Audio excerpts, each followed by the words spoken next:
On the 8th of September 2022, in the drawing room of a castle nestled in the Scottish Highlands, a woman lay dying. She was 96 years old. Outside, the heather bloomed purple across the moorland, stretching toward distant mountains.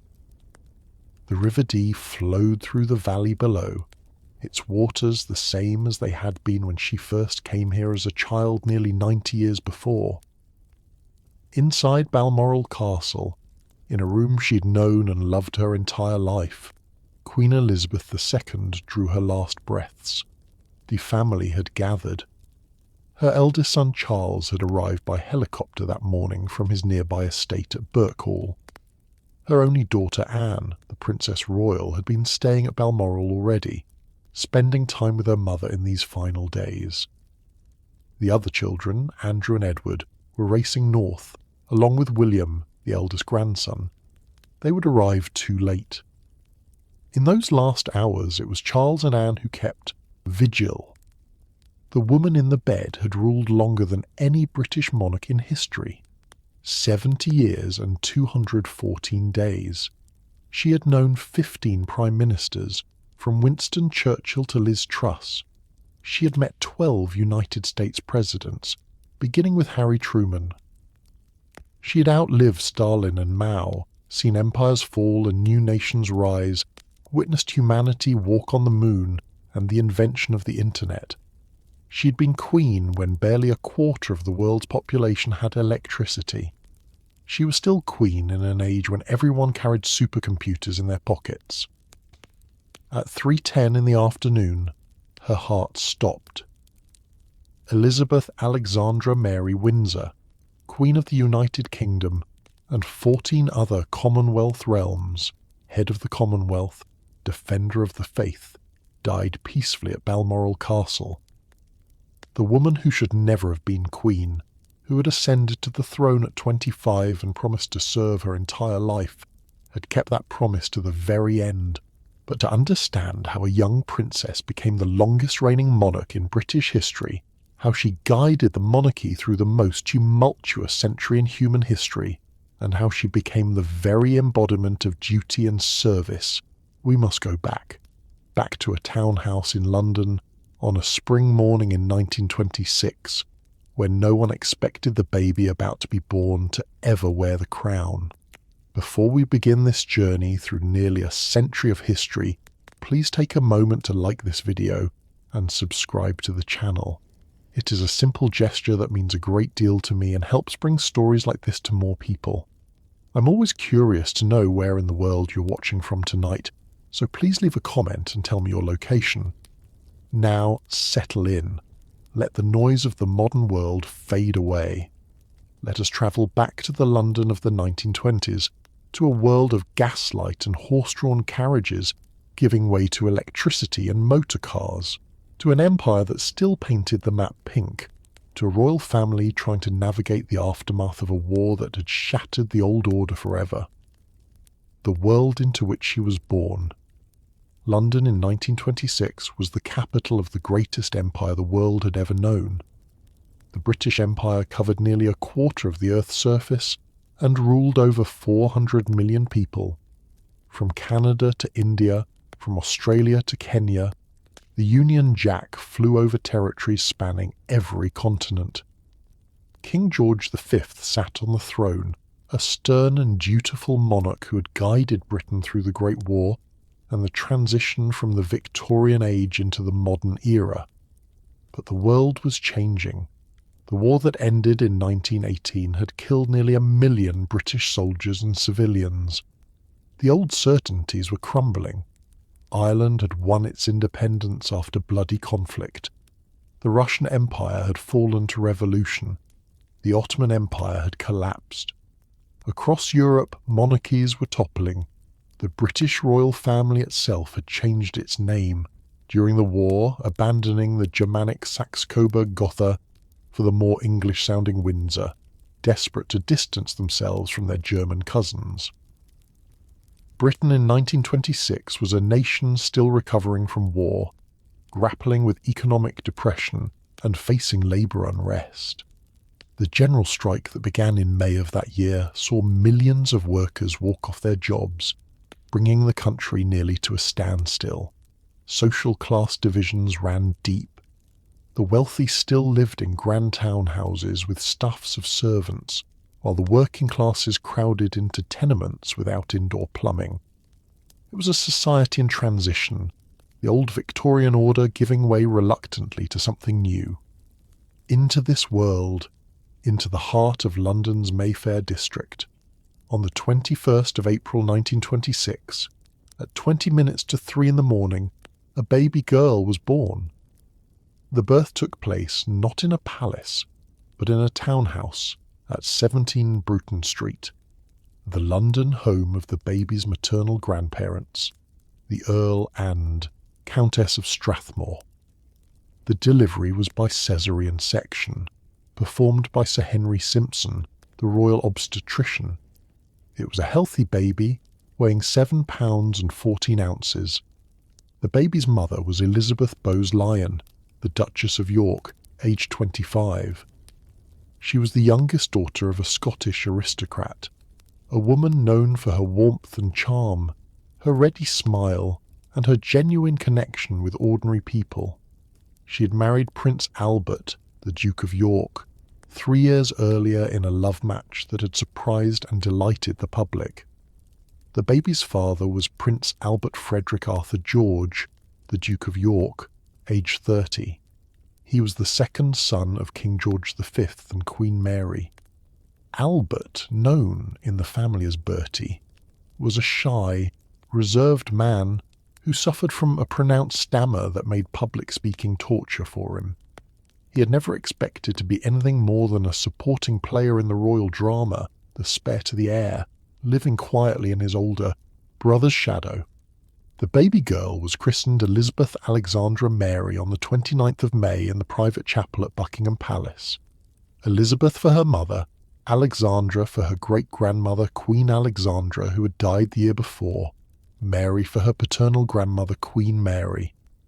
The names carried weight, connecting this child to the long line of British queens who had come before.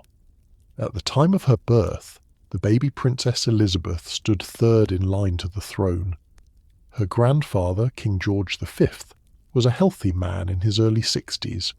Her uncle, Edward, the Prince of Wales, was first in line, a charismatic bachelor of 31 who seemed destined to marry and produce heirs. Her father, the Duke of York, was second in line. The likelihood of this baby girl ever becoming queen seemed remote. She would live a life of royal privilege and duty, certainly, but she would likely spend her life in the comfortable anonymity enjoyed by younger members of the royal family. No one imagined that this child would one day be the most famous woman in the world. The York family, the household into which Princess Elizabeth was born, was loving but not grand. The Duke and Duchess of York lived modestly by royal standards. Their London home was 145 Piccadilly, a spacious townhouse near Hyde Park Corner. It was comfortable but not palatial, a home rather than a showplace. They also had the Royal Lodge in Windsor Great Park as their country residence, a pink-washed house with gardens where the family could escape the city. The Yorks were building a different kind of royal family. The Duchess of York, who would later be known to the world as the Queen Mother, believed in a more informal approach to child-rearing than had been traditional in royal circles. She wanted her daughters, for there would be another Princess Margaret born in 1930, to have as normal a childhood as possible within the constraints of their position. The family of 4 would become known as Us 4, a tight-knit unit that faced the world together. Elizabeth's early years were spent in a world of nannies and nurseries, but also of genuine parental affection. Her primary caregiver was Clara Knight, known as Arla, who had also cared for the Duchess of York in her own childhood. Later, Margaret MacDonald, called Bobo, would become Elizabeth's personal maid and closest servant, a relationship that would last until Bobo's death in 1993. Princess Elizabeth was by all accounts a serious child, orderly and responsible even as a toddler. Winston Churchill, meeting her when she was 2, described her as having an air of authority and reflectiveness, astonishing in an infant. Her cousin, Margaret Rhodes, would later recall her as a jolly little girl, but fundamentally sensible and well-behaved. She was not a rebel or a troublemaker. Even as a young child, she seemed to understand that she had a role to play. The first major separation came early, in January 1927, when Elizabeth was just 8 months old. Her parents embarked on a 6-month tour of Australia and New Zealand. The baby was left in the care of her nanny and her grandparents. King George V and Queen Mary were immediately enchanted by their granddaughter. The king, stern and formal with adults, would play with little Elizabeth on the floor of his study. The bond formed during the separation would remain strong throughout Elizabeth's childhood. The family divided their time between London and their various royal residences. Summers meant Balmoral Castle in Scotland, the Highland retreat that Queen Victoria had built and that every British monarch since had loved. Christmas and winter weekends took them to Sandringham House in Norfolk, the sprawling country estate with its farms and forests. Elizabeth would spend time at Windsor Castle with her grandparents, learning the routines and rhythms of royal life. In 1930, when Elizabeth was 4 years old, her sister, Margaret Rose, was born. The two girls would be close throughout their childhood, though their personalities were quite different. Margaret was vivacious, theatrical, rebellious. Elizabeth was serious, dutiful, responsible. But the four of them, mother, father, and 2 daughters, formed a happy and stable family unit. The Duke of York called them "us four," and they delighted in their time together away from official duties. For Elizabeth's 6th birthday in 1932, the people of Wales gave her a special gift, "Wy Bwthyn Bach," meaning the little cottage in Welsh. It was a miniature house, a playhouse of extraordinary detail, built to 2/3 scale. It had electric lights, running water, a working kitchen with china and utensils, bedrooms with linen, even books on the shelves.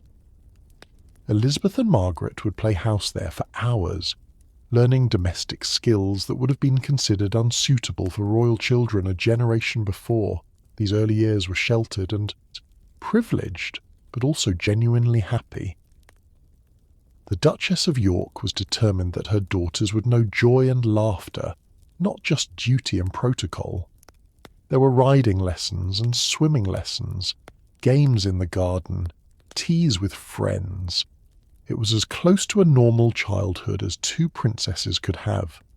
But in 1936, everything changed. The Abdication. On the 20th of January 1936, King George V died at Sandringham House. He was 70 years old and had been failing for some time. His last words, or so it was reported, were, "God damn you," spoken to his doctor, who had hastened the end with a lethal injection to ensure the king's death would make the morning papers rather than the evening ones. His death marked the end of an era. His eldest son was proclaimed King Edward VIII. The new king was handsome, charming, immensely popular with the public. At 41, he was still unmarried, though his love life had been the subject of much gossip. The court expected him to now settle down and marry appropriately. Princess Elizabeth, now 9 years old, was bumped up to second in the line of succession behind her uncle. But King Edward VIII had other plans. He was in love with Wallis Simpson, an American woman who had been married twice and divorced once, with a second divorce pending. The British establishment was horrified. The king, as Supreme Governor of the Church of England, could not marry a divorced woman. The government, led by Prime Minister Stanley Baldwin, would not support the marriage. The choice was stark: give up Mrs. Simpson or give up the throne. Edward chose Mrs. Simpson. On the 11th of December 1936, less than a year after becoming king, he abdicated. He gave a radio address to the nation, explaining that he found it impossible to carry on without the woman he loved by his side. Then he left England, eventually marrying Wallis and living out his life in exile as the Duke of Windsor. The crown passed to Edward's younger brother, the man who had never expected or wanted to be king. Prince Albert, Duke of York, became King George VI, and his 10-year-old daughter Elizabeth became heir presumptive to the throne. The family was shattered by the abdication. The new King George VI was 41 years old, shy, suffering from a terrible stammer, utterly unprepared for the burden thrust upon him. The Duchess of York, now Queen Elizabeth, was furious at her brother-in-law for abandoning his duty and leaving her husband to pick up the pieces. The two princesses, Elizabeth and Margaret, had to leave their beloved home at 145 Piccadilly and move into the vast draughty Buckingham Palace. For Elizabeth, the change was profound. She was now heir to the throne. Barring the birth of a son to her parents, which became increasingly unlikely as her father aged, she would one day be queen. Her education, her training, her entire life would now be oriented toward that destiny. The carefree days of childhood were over. The education of a future queen. Elizabeth's education was unconventional by modern standards, though typical for royal and aristocratic girls of her generation. She never attended school. Instead, she was educated at home by governesses and tutors under the supervision of her mother and grandmother. The primary governess was Marion Crawford, a Scotswoman known as Crawfie. Crawfie had been hired when Elizabeth was 6 and would remain with the family for 17 years. She taught the princesses reading, writing, arithmetic, grammar, literature, history and geography. The curriculum was designed to produce well-rounded young ladies, not scholars. There was little emphasis on mathematics or sciences. The focus was on history, particularly British and European history, languages, art and music. Elizabeth showed herself to be a diligent student, perhaps not brilliant, but thorough and conscientious. She learned French from a series of French and Belgian governesses, a skill that would serve her well throughout her reign. She studied art and music, learning to play the piano. She became an excellent horsewoman, riding from a young age and developing a love of horses that would be a passion throughout her life. She also became a strong swimmer. At the age of 11, she enrolled as a Girl Guide, the British equivalent of Girl Scouts. Later, she became a Sea Ranger. These organisations gave her some contact with girls outside the royal circle, though even then, a special company was formed at Buckingham Palace to accommodate the security needs of having a princess participate. After her father became king, Queen Mary took a more active role in Elizabeth's education. The stern old queen believed her granddaughter needed to understand constitutional history, the role of Parliament, the delicate balance between the monarchy and the government. She arranged for C.H.K. Martin, the Vice Provost of Eton College, to tutor Elizabeth in history and constitutional law. Twice a week, Elizabeth would study with him, learning about the British Constitution, the role of the sovereign, the history of the monarchy. Martin treated the teenage princess as a serious student. He assigned her readings, essays, examinations. He taught her about the unwritten conventions that governed British political life, the way the monarchy had evolved from absolute power to constitutional symbolism. He impressed upon her that the sovereign had duties and responsibilities, that the crown was a burden as much as an honour. These lessons would shape Elizabeth's understanding of her future role. But Elizabeth's education extended beyond books. She learned by watching her father. King George VI was a dutiful monarch who took his responsibilities seriously. Despite his stammer and his natural shyness, he forced himself to carry out the endless round of public duties, the speeches, the ceremonies, the meetings with ministers and officials. He showed Elizabeth that duty came before personal comfort, that service was what the Crown demanded. The King also ensured that Elizabeth understood the Commonwealth. The British Empire was transforming into a voluntary association of independent nations, united by common bonds of history and affection for the Crown. Elizabeth would need to understand this new relationship, to value these nations as partners rather than possessions. Her father's coronation in 1937 had included representatives from across the empire, a symbolic recognition of the family of nations. As war approached, Elizabeth's education took on new urgency.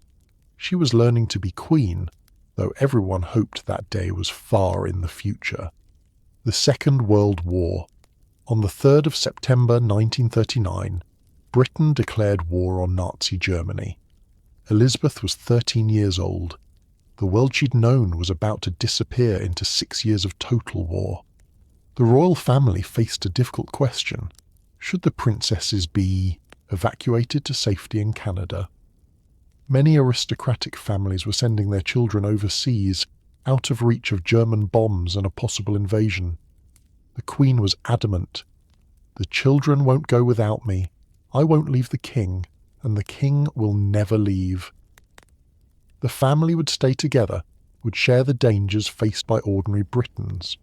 For safety, the two princesses were sent to Windsor Castle, the great medieval fortress 20 miles west of London.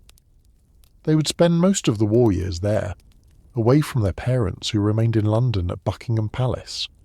The King and Queen would visit when they could, but duty kept them in the capital, touring bombed neighbourhoods, visiting factories, meeting with Churchill and the War Cabinet.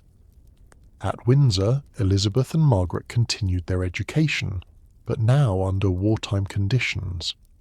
They participated in air raid drills, rushing to the shelters when the sirens wailed. They were subject to rationing like everyone else, limited portions of meat, sugar, butter.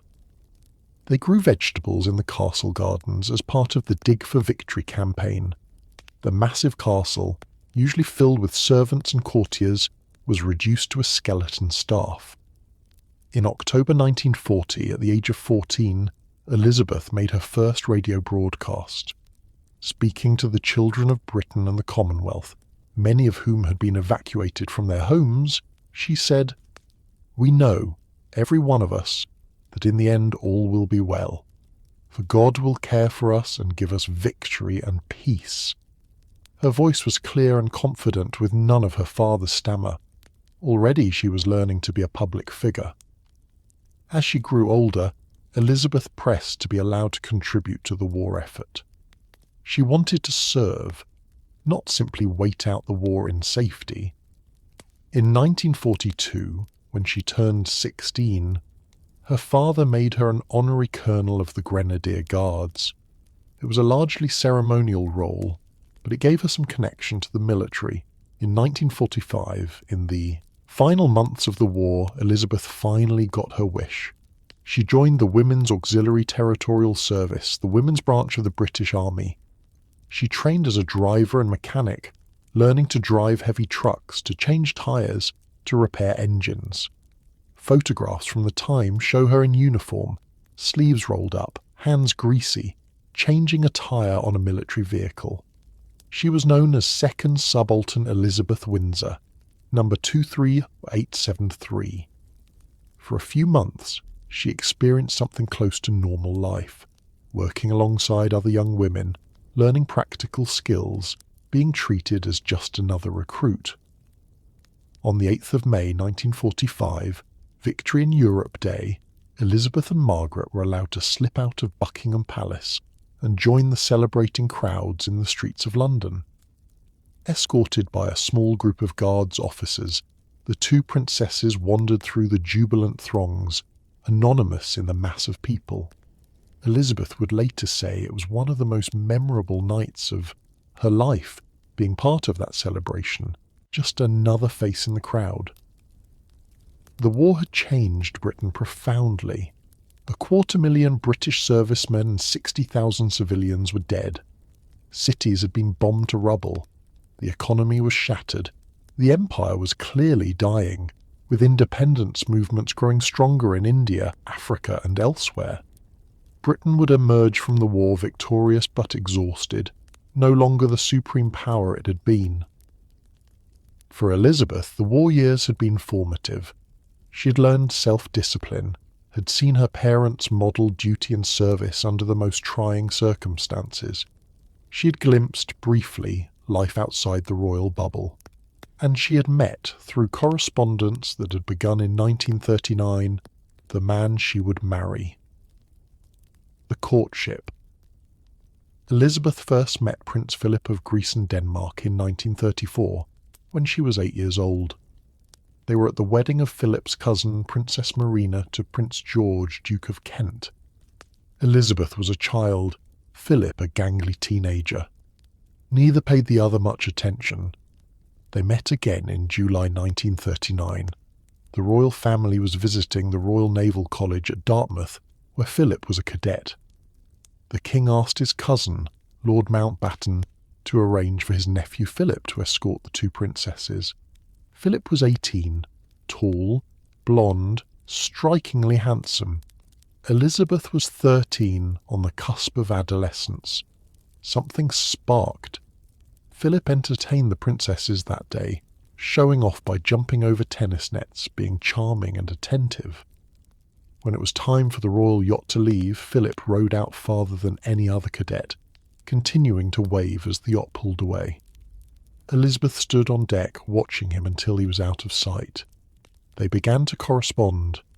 Through the war years, as Philip served with distinction in the Royal Navy and the Mediterranean and Pacific theatres, Elizabeth and Philip exchanged letters. The relationship grew through these exchanges. Philip's letters were witty, irreverent, full of humour and intelligence. Elizabeth was serious, thoughtful, increasingly devoted. By the time Philip returned to England after the war, the relationship had deepened into something more. Philip was 24, a battle-hardened naval officer who had seen combat, who had been mentioned in dispatches for his service at the Battle of Cape Matapan. Elizabeth was 19, sheltered but mature beyond her years. Philip was in many ways an unusual match for the heir to the British throne. He was a prince, but a prince without a kingdom. His family, the Greek royal family, had been exiled when he was an infant.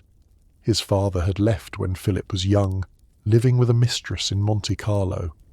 His mother had suffered a mental breakdown and been institutionalized for years. Philip had been raised by relatives, shuttled between schools and guardians, never quite belonging anywhere. He was also, by the standards of the British establishment, foreign and penniless. He had been born in Corfu, educated in Germany and Scotland. He had served in the British Navy, but his connections were complicated. His sisters had all married German princes, some with Nazi connections. In post-war Britain, this was deeply problematic. But Elizabeth was in love, and she was determined. Her parents, recognizing the strength of her feelings, agreed to the match, but insisted on caution. When Philip proposed in the summer of 1946, the king asked that the formal announcement be delayed. He wanted Elizabeth to be certain, wanted time for the public to accept this foreign prince. In February 1947, the royal family embarked on a tour of South Africa. It was Elizabeth's first major overseas trip, a 3-month journey through what was then still a dominion of the British Empire. On the 21st of April, her 21st birthday, Elizabeth made a radio broadcast from Cape Town.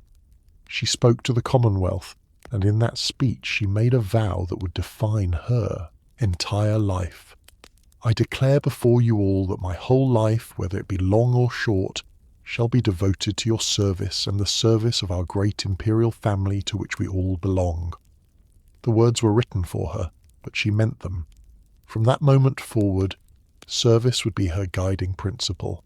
The crown would not be a privilege to enjoy, but a duty to perform. When the family returned to England, the engagement was announced. On the 9th of July 1947, Buckingham Palace revealed that Princess Elizabeth would marry Lieutenant Philip Mountbatten, Royal Navy. Philip had renounced his Greek and Danish titles, had converted from Greek Orthodoxy to Anglicanism, had taken British citizenship and adopted his mother's family name Mountbatten.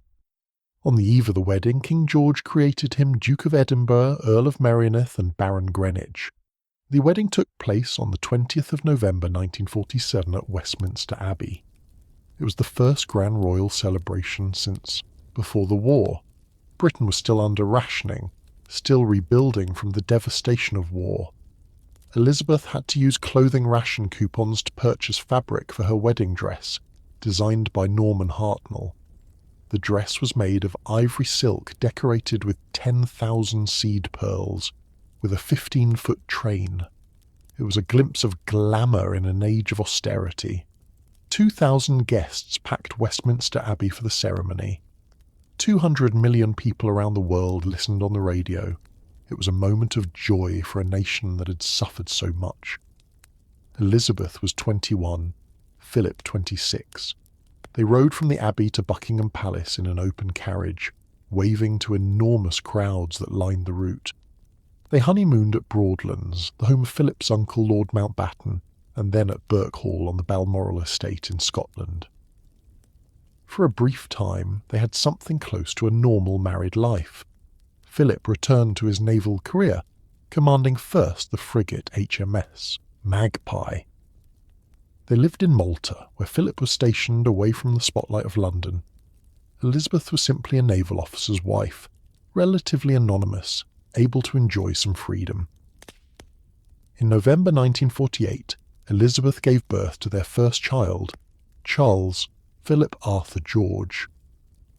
2 years later, in August 1950, came their daughter, Anne Elizabeth Alice Louise. The family was growing. Philip was thriving in his naval career. They had a future ahead of them, years perhaps before the crown would claim Elizabeth. But fate had other plans. The death of a king. In the summer of 1951, King George VI's health began to fail. He had been ill for some time, suffering from what was diagnosed as a circulatory condition in his legs, but was almost certainly lung cancer. He was a heavy smoker, and the stress of the war years and the unexpected burden of kingship had taken their toll. By autumn, he was clearly gravely ill. Princess Elizabeth began to take on more of her father's duties. She represented him at the Trooping the Colour ceremony. She undertook official engagements in his place. In October 1951, she and Philip embarked on a tour of Canada and the United States, standing in for the king. Everywhere they went, they were met with enthusiasm and affection. At Christmas 1951, the family gathered at Sandringham. The king seemed to rally, enjoying time with his grandchildren. But on the morning of the 31st of January 1952, Elizabeth and Philip left on a Commonwealth tour. They were deputising for the king, who was too ill to travel. The plan was to visit Kenya, Ceylon, Australia, and New Zealand, a journey that would take months. The king saw them off at the airport. It was the last time Elizabeth would see her father alive. The tour began in Kenya. On the 6th of February, Elizabeth and Philip were at Sagana Lodge, a hunting lodge that had been given to them as a wedding present. They had spent the previous day at Treetops, a hotel built in the branches of a giant fig tree overlooking a watering hole, watching elephants and other wildlife.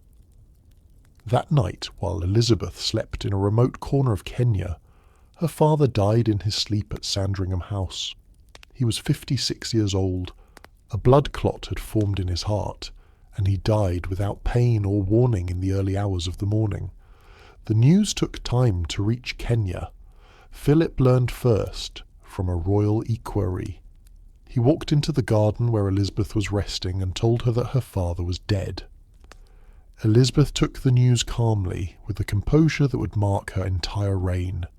She was 25 years old. She was now queen. The tour was immediately cancelled. Elizabeth and Philip flew back to London. As the plane touched down at the airport, Winston Churchill, once again Prime Minister, was waiting with the cabinet to greet their new queen. Elizabeth descended the steps dressed in black. Her reign had begun. On the 8th of February, Elizabeth was formally proclaimed Queen Elizabeth II at St James's Palace. She chose to reign as Elizabeth II, even though there had never been an Elizabeth I of the United Kingdom, only of England. Scotland had never had a Queen Elizabeth. The decision caused some controversy in Scotland, but it set the precedent. The proclamation was read at various locations around London, at the Royal Exchange, at Charing Cross. Guns fired salutes. Across the Commonwealth, in capitals from Ottawa to Canberra to New Delhi, similar proclamations were read. Elizabeth was now Queen of the United Kingdom, Canada, Australia, New Zealand, South Africa, Pakistan, and Ceylon. She was head of the Commonwealth. The funeral of King George VI took place on the 15th of February at St George's Chapel, Windsor. His coffin was laid to rest in the royal vault.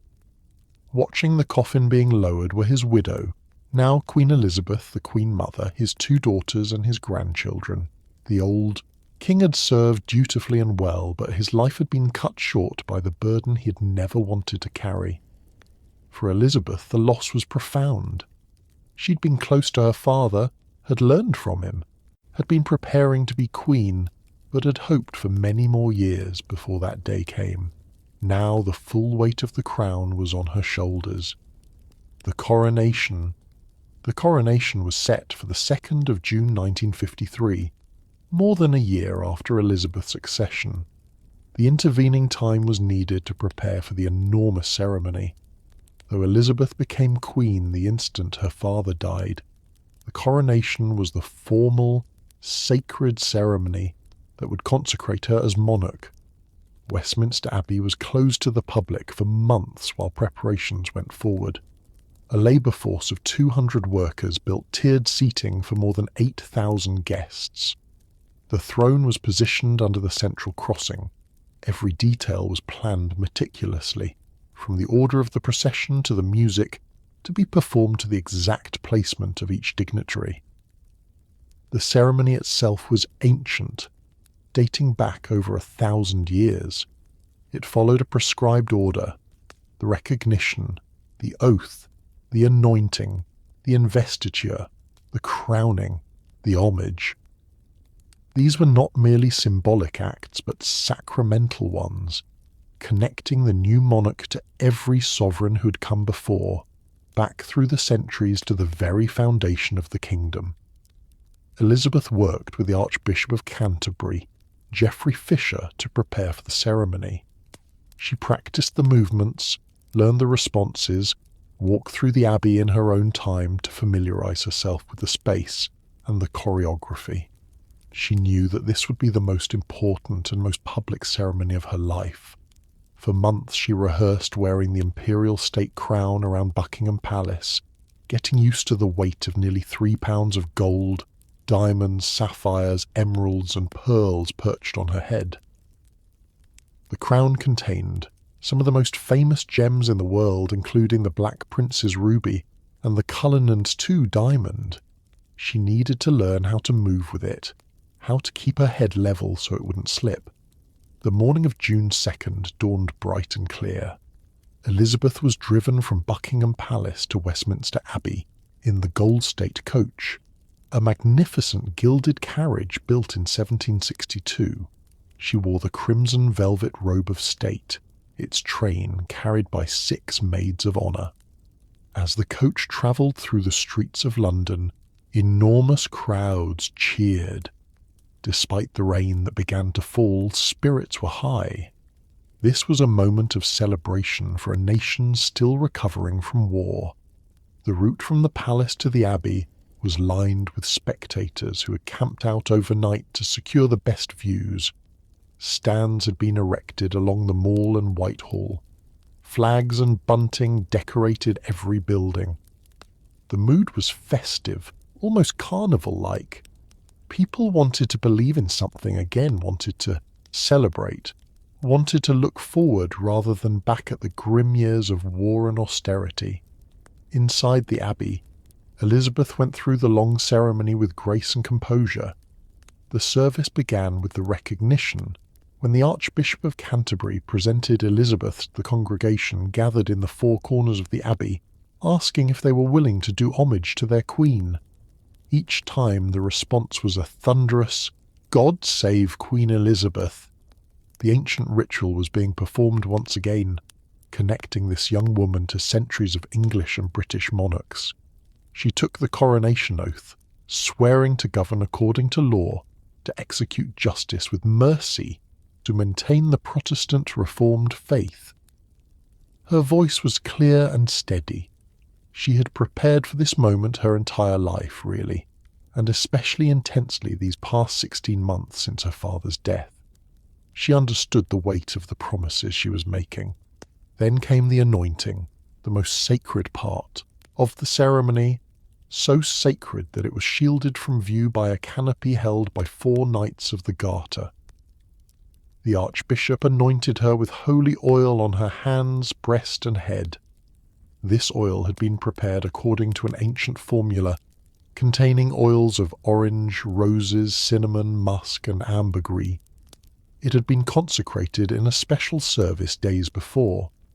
The anointing set the monarch apart, made her sacred, invested her with divine authority.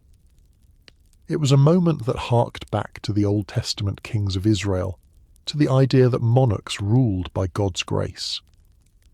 After the anointing, Elizabeth was dressed in the supertunica and the imperial mantle, heavy golden garments stiff with embroidery. She was invested with the regalia of sovereignty, each item presented with specific words and meaning. The golden spurs, though merely touched to her heels as she was a woman, symbolized chivalry and honor. The sword of state represented her duty to protect the church and the people. The armils, gold bracelets, symbolized sincerity and wisdom. The robe royal was placed over her shoulders. The orb, a golden sphere topped with a cross, was placed in her right hand, representing Christ's dominion over the world and the monarch's duty to rule in Christ's name. The ring, the wedding ring of England, was placed on the 4th finger of her right hand, marrying her to the nation. The sceptre with the cross, containing the enormous Cullinan rough diamond, the largest clear-cut diamond in the world, was placed in her right hand, representing temporal power and justice. The rod with the dove, symbolizing equity and mercy, was placed in her left hand. Then came the crowning itself. The Archbishop of Canterbury lifted St. Edward's crown, made of solid gold and weighing nearly 5 pounds, and placed it on Elizabeth's head. The moment the crown touched her head, the congregation shouted, "God save the Queen!" Guns fired salutes across London. The bells of Westminster Abbey rang out. Elizabeth II was crowned Queen. The peers and peeresses put on their coronets. The whole Abbey was suddenly a sea of red velvet and ermine and gold coronets, a medieval spectacle come to life in the middle of the 20th century. After the homage, in which peers of the realm knelt before her and swore their loyalty, with Philip the first to kneel and pledge to be her liege man of life and limb, Elizabeth processed out of the Abbey in the imperial state crown, carrying the orb and sceptre. She rode back to Buckingham Palace in the gold state coach, now wearing the crown and the purple robe of estate, as rain fell on the jubilant crowds. The coach swayed and rocked on its leather suspension, and Elizabeth had to concentrate on keeping the crown steady and the orb and sceptre balanced. It was physically demanding, this business of being crowned, and it would be hours yet before she could rest. The coronation was the first major event to be televised. Against the advice of some courtiers who thought the ceremony too sacred to be broadcast, Elizabeth had insisted that cameras be allowed into the Abbey, though not to film the anointing. More than 20 million people in Britain watched on television, many for the first time, gathering in friends' homes or in public viewing spaces. The sale of television sets had boomed in the weeks before the coronation. Families who had never owned a television bought or rented one just for this event. Around the world, hundreds of millions more watched on delayed broadcasts or listened on radio. It was a global event, the young Queen witnessed by a substantial portion of humanity. That evening, Elizabeth appeared on the balcony of Buckingham Palace with her family still wearing the crown. She waved to the crowds that filled the mall as far as the eye could see. At 27 years old, she'd been consecrated as Queen, bound to her people and her role in the most solemn ceremony Western civilization could devise. The celebration continued for days with parties and pageants. Street parties erupted in neighbourhoods across Britain. Beacons were lit on hilltops. There were fireworks and concerts and feasts. The coronation gave the nation an excuse to celebrate, to come together, to feel part of something larger than their individual struggles. But for Elizabeth, the work was just beginning. She would need to learn to be Queen, to navigate the complex relationships with her government, to represent the nation at home and the Commonwealth abroad, to modernise the monarchy while preserving its dignity and mystery. She would need to do all of this while raising 4 children and maintaining her marriage. It would prove to be the work of a lifetime. The early years of the reign, the 1950s, were in many ways the golden age of Elizabeth's reign. She was young, energetic, beautiful. Philip was dashing and handsome. They had 2 charming children with more to come.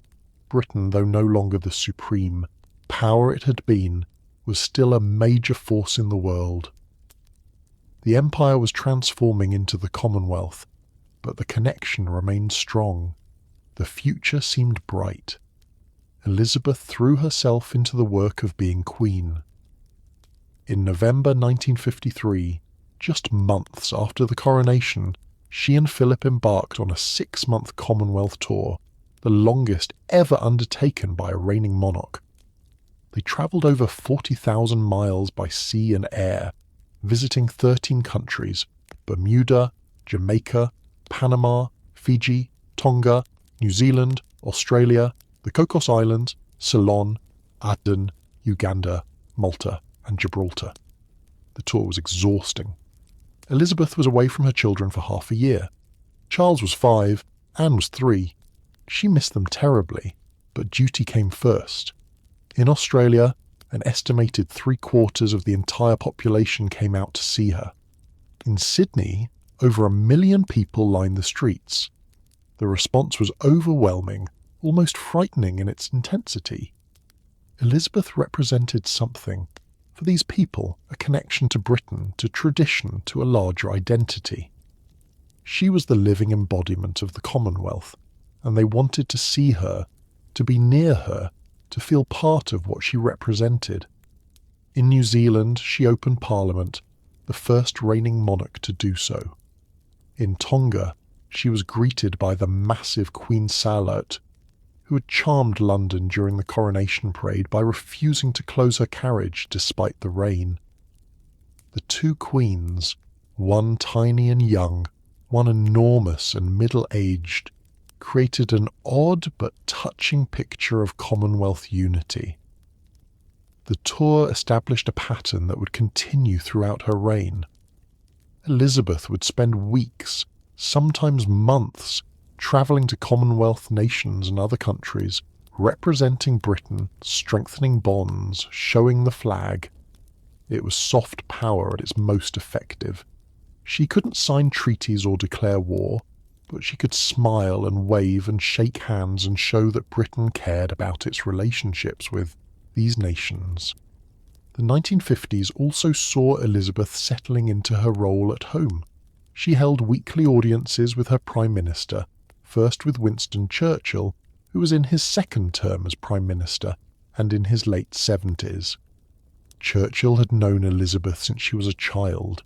He had served her father and now served her. The relationship was respectful, even affectionate, though Churchill sometimes forgot that she was now his sovereign, not the little girl he remembered. When Churchill's health failed and he finally resigned in 1955, he was succeeded by Anthony Eden. Eden's tenure was brief. and ended in disaster with the Suez Crisis in 1956. Britain and France, in collusion with Israel, invaded Egypt after Egypt's President Nasser nationalized the Suez Canal. The invasion was a humiliating failure, exposing Britain's weakness and dependence on the United States. Eden resigned in disgrace in 1957. Harold Macmillan succeeded Eden. Macmillan was smoother, more urbane, better able to manage the transition from empire to post-imperial Britain. He was Prime Minister when Elizabeth toured Canada and the United States in 1957, her first visit to America as Queen. She addressed the United Nations General Assembly, a historic moment. She also visited President Eisenhower, renewing the special relationship between Britain and America. Through these early years, Elizabeth was learning her craft. She discovered that being Queen was about consistency, about showing up, about never complaining or offering excuses. She learned to pace herself, to conserve her energy for the moments that mattered. She learned how to engage with people in a way that was warm without being familiar, interested without being intrusive. She perfected what would become her signature style. Brightly coloured coats and matching hats so she could be seen in crowds, sensible shoes for standing for hours, pearls and brooches that caught the light. She also learned the limits of her power when her sister Margaret wanted to marry Peter Townsend in 1955. Elizabeth was caught between her personal sympathy for Margaret and her duty as head of the Church of England. Townsend was divorced, and the Church did not permit remarriage after divorce. Elizabeth asked Margaret to wait until she was 25 when she could legally marry without the sovereign's permission. But the political and religious obstacles remained. Margaret eventually announced she would not marry Townsend, choosing duty over love. Elizabeth understood that sacrifice better than anyone. The 1960s brought new challenges and changes. In 1960, Elizabeth gave birth to Prince Andrew, her first child since becoming Queen. The birth was significant, the first child born to a reigning British monarch in over a century. 4 years later, in 1964, came Prince Edward. Elizabeth was now 48 years old, mother to 4 children ranging from 16-year-old Charles to infant Edward. The 1960s also brought social upheaval. The old deference to authority was breaking down. Young people were rebelling against the establishment. The Beatles were more popular than the royal family. Fashion was changing. Music was changing. Attitudes towards sex and drugs and authority were changing. Britain was becoming a more casual, less class-bound society. Elizabeth had to navigate these changes carefully. The monarchy couldn't seem stuffy and out of touch, but it also couldn't abandon its dignity and mystery. It was a delicate balance, and not everyone thought she got it right. The daily life of a queen. To understand Elizabeth as a person, not just as an icon, we must look at how she actually lived day by day, year by year. Elizabeth was by nature a creature of habit and routine. She valued order, punctuality, consistency. These traits, which might seem mundane, were in fact essential to her success. The job of being queen was overwhelming in its scope and demands. The only way to manage it was through rigid structure and discipline. A typical day when Elizabeth was in London would begin early. She woke at 7:30, had breakfast in bed while reading the newspapers and going through her correspondence.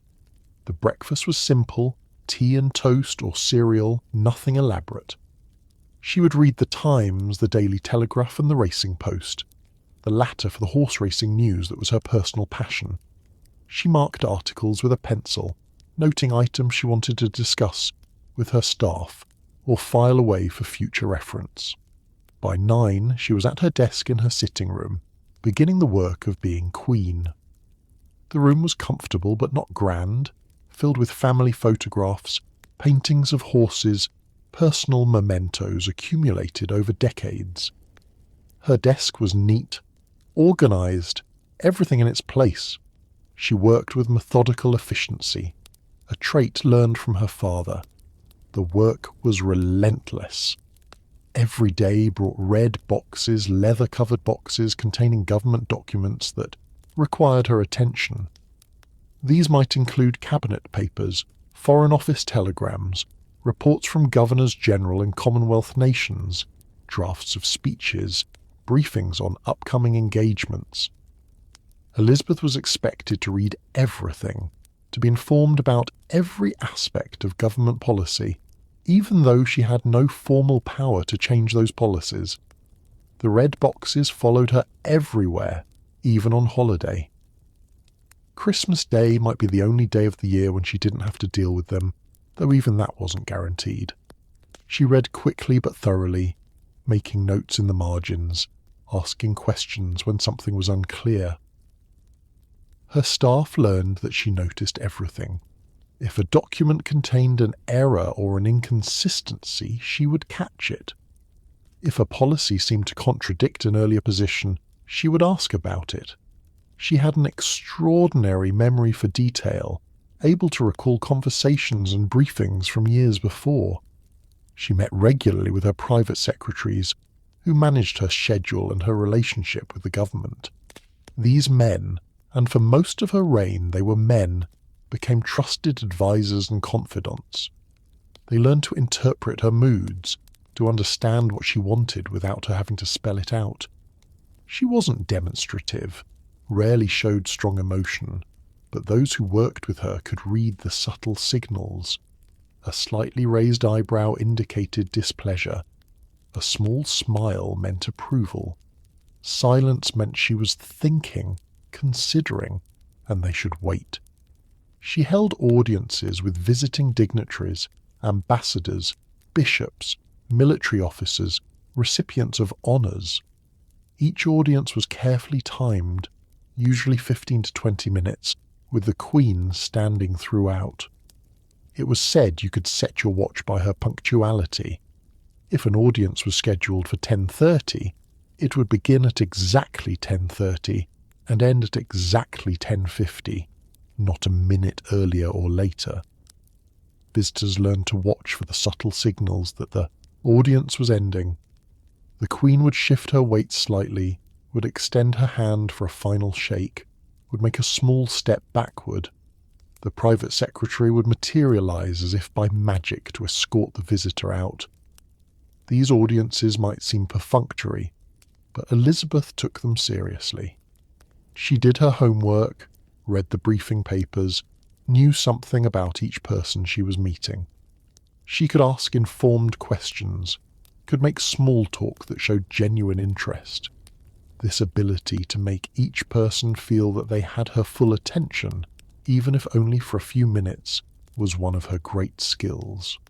Once a week, usually on Tuesday evenings when she was in London, she met with the Prime Minister.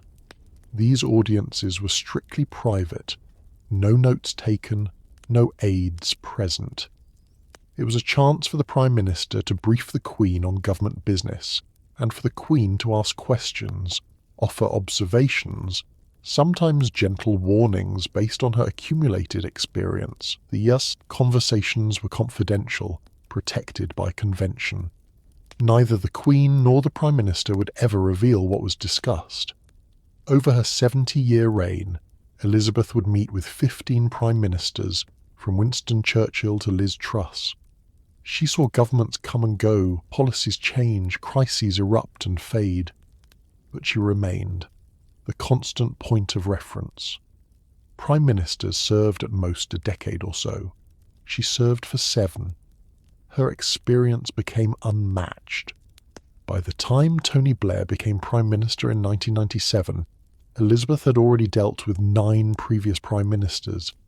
She'd seen the same issues cycle and recycle, the same debates played out again and again with different players but similar scripts. Prime Ministers valued these audiences because Elizabeth was uniquely positioned to offer perspective. She had no political agenda, no constituency to please, no election to win. She could speak frankly about what she thought would work and what wouldn't, based purely on experience. Some prime ministers listened more than others. Churchill treated her with an old-fashioned gallantry that bordered on condescension at first, though he grew to respect her judgment. Harold Wilson had a genuine rapport with her. Margaret Thatcher, Britain's first female prime minister, had a more complicated relationship with the Queen. Both were women of their generation, dutiful and hard-working, but their styles were different. Thatcher's certainty sometimes clashed with Elizabeth's more cautious evolutionary approach. Elizabeth's public duties were equally demanding. She attended countless ceremonies, openings, dedications, commemorations. She hosted state banquets at Buckingham Palace, elaborate formal dinners for visiting heads of state with gold plate and ancient protocol. The table would be set with the finest china and crystal, with elaborate floral arrangements, with place cards written in careful calligraphy. Elizabeth would wear a tiara, usually the Grand Duchess Vladimir tiara with emeralds, or the Girls of Great Britain and Ireland tiara, and a formal gown. The guests would be arranged by strict precedence. The menu would have been planned weeks in advance, approved by the Queen herself. These banquets were theatre, carefully choreographed displays of diplomatic courtesy and royal grandeur. But they were also work. Elizabeth had to make conversation with foreign leaders and their spouses, often through interpreters, finding common ground, building relationships. A state visit might last 3 or 4 days, filled with ceremonies and tours and exhibitions, and through it all, Elizabeth had to be charming, interested, gracious, even when she was tired or bored or had concerns about the visitor's human rights record. She invested thousands of people with honours, from knighthoods to lesser decorations, standing for hours pinning medals and exchanging a few words with each recipient. These investiture ceremonies took place at a Buckingham Palace or Windsor Castle, usually in the morning. The recipients would line up, would be called forward one by one, would bow or curtsy, and Elizabeth would pin the medal or hang the decoration around their neck, would ask a question or two about their work, would shake hands, and they would move on. She might do this for 100 people or more in a single ceremony, repeating the same movements, the same gracious words, hour after hour. She travelled constantly. State visits abroad, Commonwealth tours, visits to every corner of the United Kingdom. She became the most travelled head of state in history, visiting over 100 countries during her reign. Each visit required months of preparation, briefing papers on local politics and customs, wardrobes planned down to the last hat and glove, speeches written and rewritten. She had to learn key phrases in local languages, had to know which topics were sensitive, had to remember names and faces and relationships. The travel was exhausting. Time zones, strange beds, different foods, constant public performance. Elizabeth was not naturally gregarious. She didn't particularly enjoy being the centre of attention, but she understood it was part of the job. She showed up, smiled, waved, shook hands, gave speeches, unveiled plaques, planted trees, reviewed troops. She did it all with professional competence, year after year, decade after decade. Yet in the midst of all this, Elizabeth maintained her private passions. Her love of horses was genuine and lifelong. She bred and raced thoroughbreds, studying bloodlines, visiting her stables, attending races whenever her schedule allowed. She could identify her horses at a distance, knew their personalities and quirks. When one of her horses won a race, the joy on her face was unfeigned. This was the one area of her life where she was not queen, but simply an enthusiast, competing on relatively equal terms with others who shared her passion. Her knowledge of horses and racing was encyclopedic. She could discuss bloodlines and form with trainers and jockeys. could debate the merits of different breeding programs, could watch a horse move and assess its potential. It was said that if she hadn't been queen, she could have made a successful career as a horse breeder or trainer. The racing world respected her expertise, not because she was queen, but because she genuinely knew what she was talking about. She loved her corgis, the short-legged Welsh herding dogs that became her signature. She owned more than 30 corgis during her lifetime, all descended from Susan, the corgi she received for her 18th birthday. She personally trained them, fed them from silver bowls, walked them herself in the palace gardens. They were constant companions, following her from room to room, sleeping in her bedroom. Palace staff learned to step carefully, as the corgis had the run of the place and were not always well behaved. Elizabeth allowed them liberties she allowed few others. Her relationship with Philip was the bedrock of her personal life. He had given up his naval career when she became queen, a sacrifice that was never easy for him. He was a man of action, of energy, of ambition.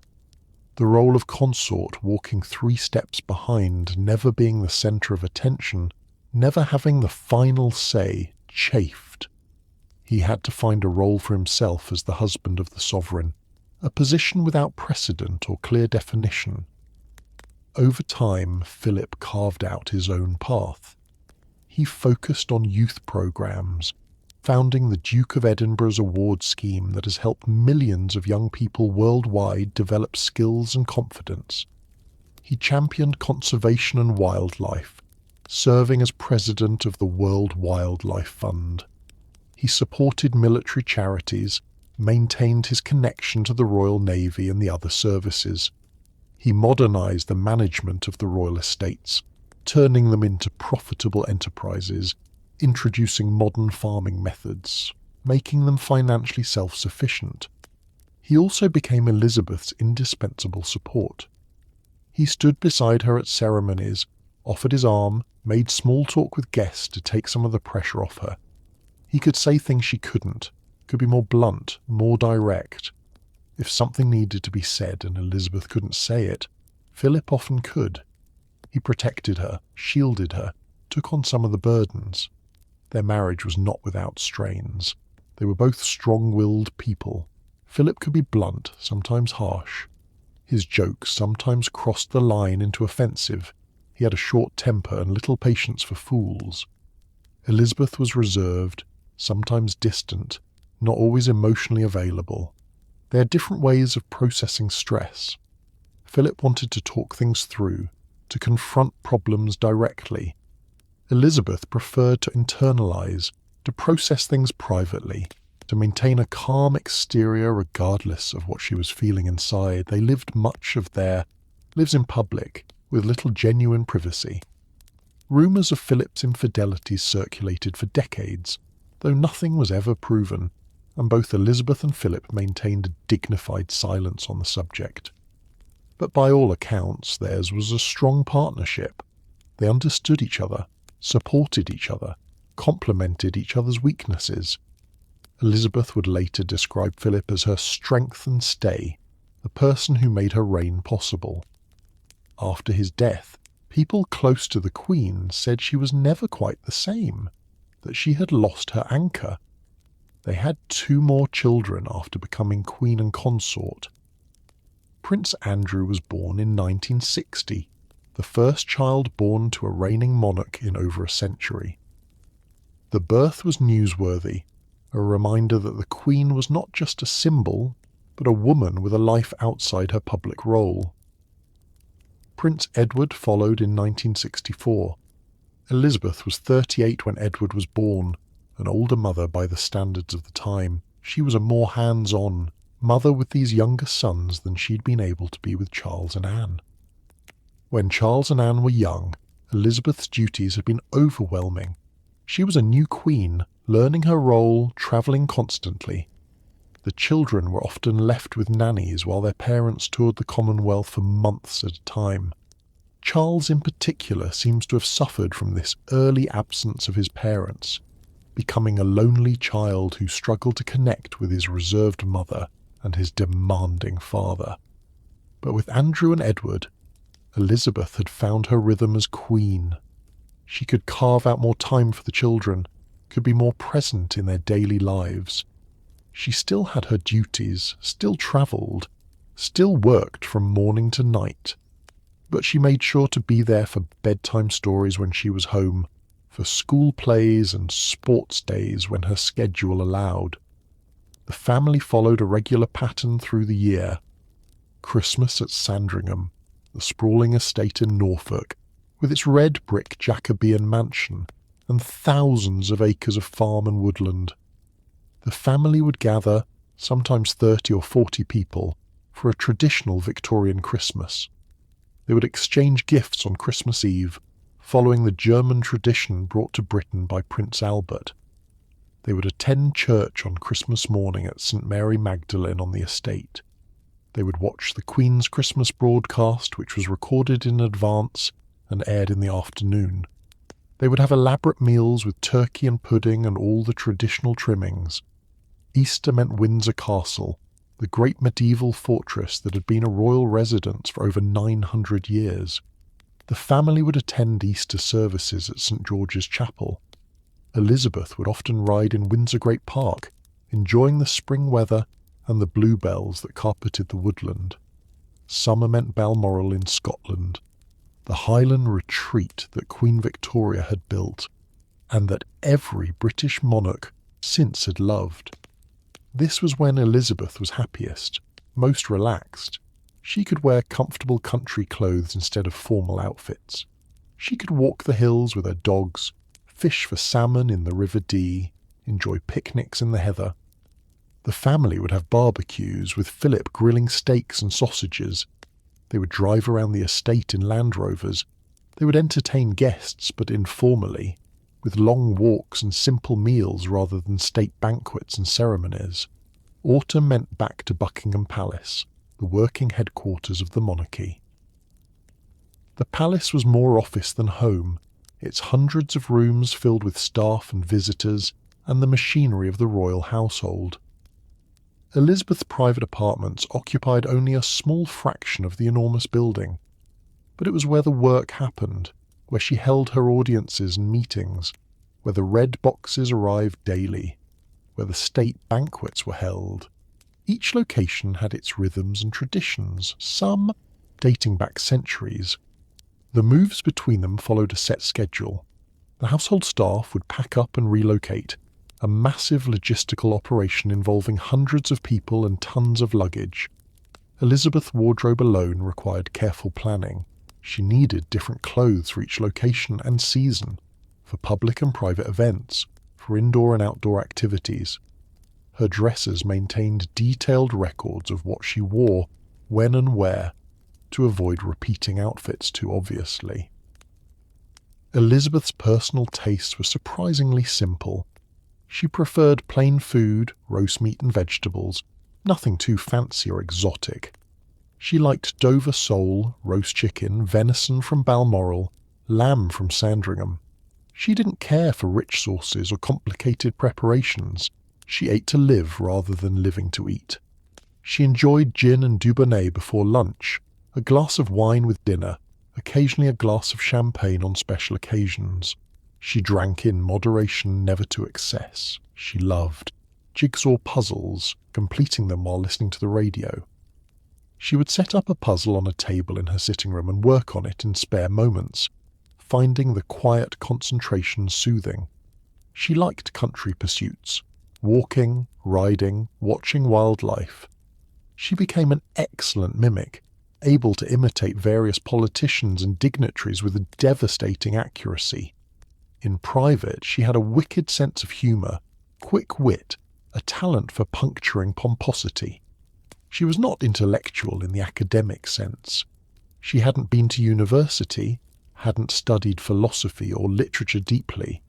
She read biographies and histories, memoirs and racing form guides, not novels or poetry. Her intelligence was practical rather than theoretical, focused on understanding people and situations rather than abstract ideas. She dressed conservatively, in bright colours so she could be easily seen in crowds, with matching hats that became her trademark.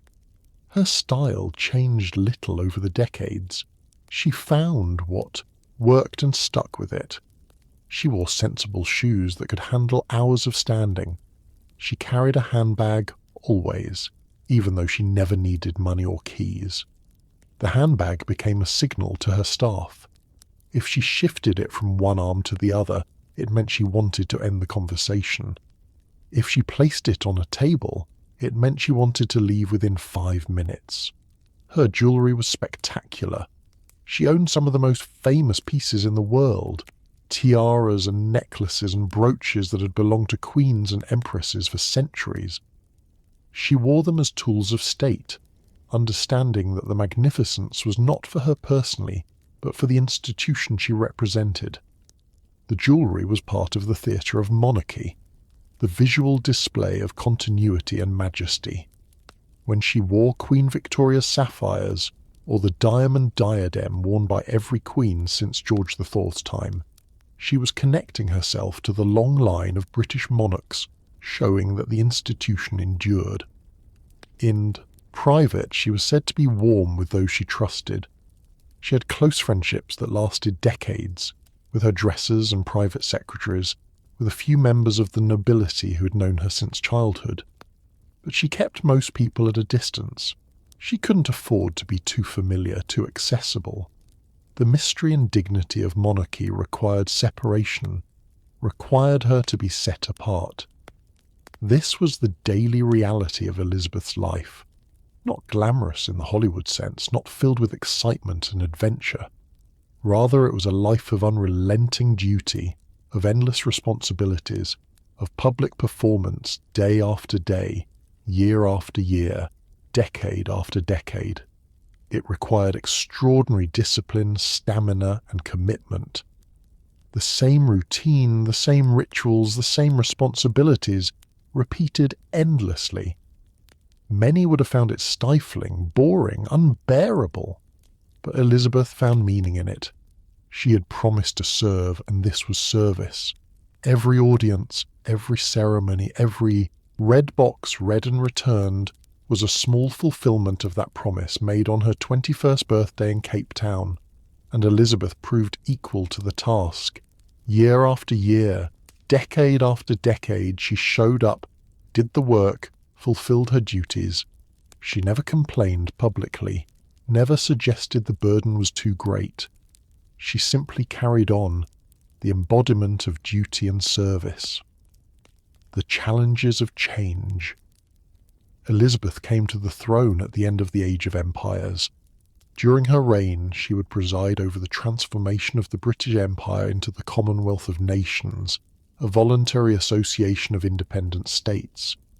When she was crowned in 1953, she was Queen of 7 independent nations and head of an empire that still included colonies and territories across Africa, Asia, the Caribbean, and the Pacific. By the 1960s, that empire was dissolving. Country after country gained independence. Ghana, Nigeria, Kenya, Uganda, Malaya, Singapore, countless others. Each independence was a moment of loss for Britain, the end of centuries of empire, but Elizabeth approached them as opportunities. She attended many of the independence ceremonies, handing over power with grace, emphasizing the continuing bonds of the Commonwealth. She understood, perhaps better than many of her governments, that the Commonwealth would only survive if it was truly voluntary, if the connection was based on affection and shared values rather than coercion. She worked tirelessly to nurture these relationships, visiting Commonwealth nations repeatedly, hosting Commonwealth heads of government meetings, using her personal influence to keep the disparate nations together. Her relationship with the Commonwealth was genuine. She saw it as a family of nations, diverse but united, and she saw herself as head of that family. When apartheid South Africa was threatening to tear the Commonwealth apart in the 1980s, she worked behind the scenes to find a path forward. When Margaret Thatcher's governments seemed ready to abandon sanctions against the apartheid regime, Elizabeth reportedly made her displeasure known, a rare instance of the Queen coming close to public disagreement with her government. At home, Britain was changing as well. The rigid class system of her youth was breaking down. The 1960s brought social revolution, challenges to authority, demands for greater equality and freedom. The monarchy had to adapt or risk becoming irrelevant. Elizabeth understood this, though she moved cautiously. In 1969, she allowed a BBC documentary crew unprecedented access to film the royal family in their private life. Royal family showed the Windsors having a barbecue at Balmoral, Elizabeth buying sweets for young Edward at a shop, Philip grilling steaks, the family being supposedly normal. Over 30 million people in Britain watched. It humanised the monarchy, made them seem more relatable. But it also sparked a debate that would continue throughout her reign. How much mystery should the monarchy maintain? Did familiarity breed contempt? The documentary was later withdrawn from circulation, not shown again during Elizabeth's lifetime. The experiment in openness had gone perhaps too far. The difficult decades. The 1970s were hard years for Britain and for the monarchy. The economy was struggling, buffeted by oil shocks and inflation. Industrial strife paralysed the nation. The IRA was conducting a bombing campaign on the British mainland. The optimism of the 1960s had curdled into cynicism and unrest. For Elizabeth, the decade brought personal challenges. In 1972, she celebrated her silver wedding anniversary with Philip, 25 years of marriage. The celebrations were subdued compared to what they would become for later Jubilees. The country wasn't in a mood for lavish royal spectacle. In 1973, Princess Anne married Captain Mark Phillips in Westminster Abbey. It was the first major royal wedding since Elizabeth's own in 1947. Anne, a talented equestrian who would go on to compete in the Olympics, was the most athletic of Elizabeth's children. She was also the most like her father in temperament, direct, no-nonsense, impatient with ceremony and fuss. The following year, 1974, saw a shocking incident that brought home the reality of the threats the royal family faced. Anne and Mark Phillips were driving down the Mall when their car was forced to stop by another vehicle. A man approached with a gun, attempting to kidnap the princess. Anne's personal protection officer was shot trying to defend her. A journalist and a police officer who intervened were also shot. Anne herself remained calm throughout, at one point telling the gunman, "Not bloody likely," when he ordered her out of the car. The would-be kidnapper was eventually overpowered and arrested. All the wounded survived. But it was a stark reminder that being royal carried real dangers. In 1977, Elizabeth celebrated her silver jubilee 25 years on the throne. There had been some question about whether the public would respond positively. Britain was in the midst of economic crisis. Punk rock was challenging established authority. The Sex Pistols had released "God Save the Queen," with lyrics calling the monarchy a fascist regime. But when the celebrations began, the response was overwhelming. Street parties erupted across the country. Millions lined the routes of the Queen's tours through Britain. The affection was real and deep. The Jubilee seemed to show that for all the changes in British society, for all the challenges to traditional authority, the monarchy still had a place in people's hearts. Elizabeth represented continuity, stability, a connection to something larger and older than the present moment. In uncertain times, that mattered. The 1980s brought new prime ministers and new challenges. Margaret Thatcher became Prime Minister in 1979, the first woman to hold the office. The relationship between the Queen and the Prime Minister was complex. Both were women of duty and discipline, both worked extraordinarily hard. But their approaches differed. Thatcher was ideological, certain of her rightness, willing to confront and divide. Elizabeth was pragmatic, cautious, focused on unity and continuity. There were reported tensions, particularly over Thatcher's approach to South Africa and the Commonwealth. The Sunday Times published a story claiming the Queen was concerned about Thatcher's policies, that she found the Prime Minister's approach divisive and uncaring toward the poor. Buckingham Palace denied the story, but the denial was carefully worded. The speculation continued. Whatever the private tensions, publicly Elizabeth and Thatcher maintained a correct professional relationship. They met weekly for their audiences following the established protocol. Thatcher curtsied, addressed Elizabeth as ma'am, conducted herself with scrupulous propriety. But it was said that the audiences were more formal, less relaxed, than with some other prime ministers. The 1980s also brought joy and scandal to the royal family in equal measure. In 1981, Prince Charles married Lady Diana Spencer in a fairy tale wedding at St. Paul's Cathedral. Diana was 20 years old, beautiful, shy, seemingly perfect for the role of Princess of Wales. 750 million people worldwide watched the ceremony on television. It seemed like the dawn of a new golden age for the monarchy. But behind the fairy tale, problems were already evident to those paying attention. Charles and Diana barely knew each other. Charles was 32, set in his ways, intellectual, uncomfortable with emotion.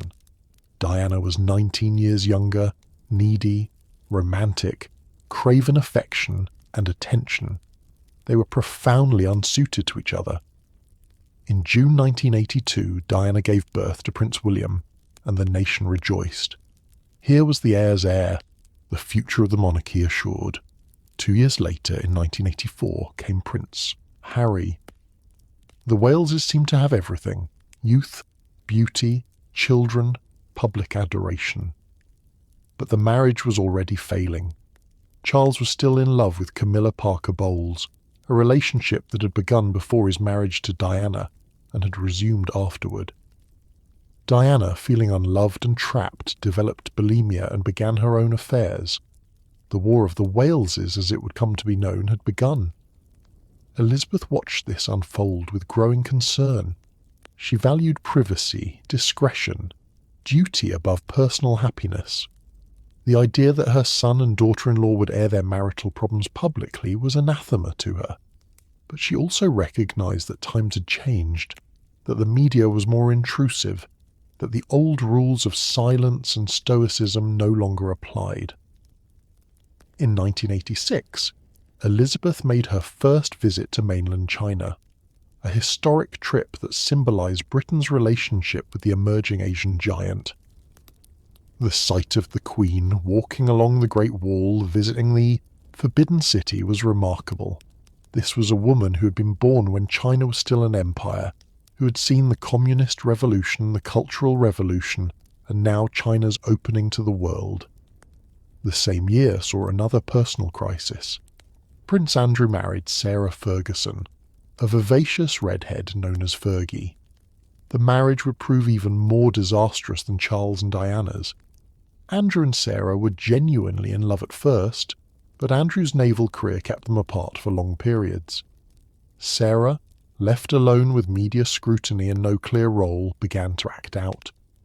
Her behaviour became increasingly erratic and embarrassing. Elizabeth's 60th birthday in 1986 was marked with relatively little fanfare. She was not one for personal celebration, but she was now in her 7th decade, had been queen for 34 years, was becoming a genuinely historic figure. People who had been born after her accession were now middle-aged. She'd become a permanent fixture, as much a part of British life as Big Ben or the changing of the guard. The turbulent 90s. The 1990s would prove to be the most difficult decade of Elizabeth's reign. It began hopefully enough. In 1990, Margaret Thatcher resigned after 11 years as Prime Minister, replaced by John Major. Major was more conciliatory. easier for Elizabeth to work with. The relationship was warmer, more relaxed. But family troubles were mounting. In 1992, which Elizabeth would famously call her Annus Horribilis, everything seemed to go wrong at once. In March, it was announced that Andrew and Sarah were separating. Their marriage had lasted less than 6 years. The tabloids revelled in the scandal, particularly photos of Sarah on vacation with her financial advisor, a Texan millionaire. In April, Princess Anne divorced her first husband, Mark Phillips. Their marriage had been troubled for years, conducted largely separately, but the formal divorce was still a blow. Anne would remarry later that year to Commander Timothy Lawrence, a naval officer, in a quiet ceremony in Scotland. In June, Diana, her true story was published. Written by Andrew Morton but based on secret interviews with Diana herself, the book exposed the full misery of the Wales marriage. Diana's bulimia, her suicide attempts, Charles's affair with Camilla, all was laid bare for the public. The book was a sensation, selling millions of copies, fundamentally changing how the public viewed the royal family. In November, a devastating fire broke out at Windsor Castle. It started in the Queen's private chapel, caused by a spotlight that ignited a curtain. The fire raged for 15 hours, destroying or damaging over 100 rooms, including St. George's Hall and the state apartments. Priceless works of art were destroyed. Some were saved by a human chain of staff and soldiers who passed paintings and furniture out of the burning building. Elizabeth visited the burned castle and was photographed standing in the rubble, looking devastated. It was one of the rare times the public saw her composure crack. Windsor was her favourite residence, the place where she felt most at home. To see it damaged was genuinely painful.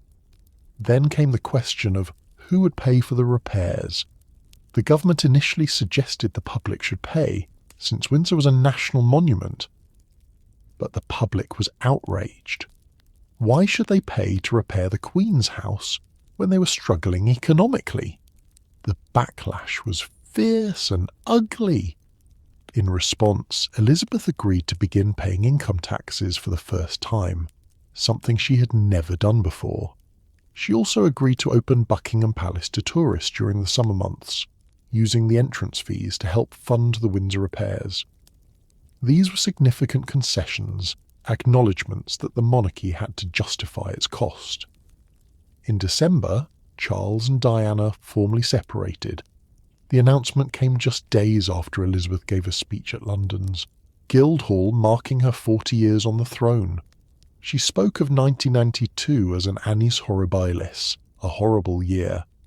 Her voice was hoarse from a cold, her expression weary. It was a rare public acknowledgement that things had been difficult. The troubles continued. In 1994, Charles gave a television interview in which he admitted his adultery, though only he claimed after his marriage had irretrievably broken down. The next year, Diana gave her own interview to BBC Panorama, in which she spoke of Charles's affair, of her own affair with James Hewitt, of her struggles with bulimia and mental health. Famously, she said there were 3 people in her marriage, so it was a bit crowded. The interviews were devastating for the monarchy's reputation. The heir to the throne was an admitted adulterer.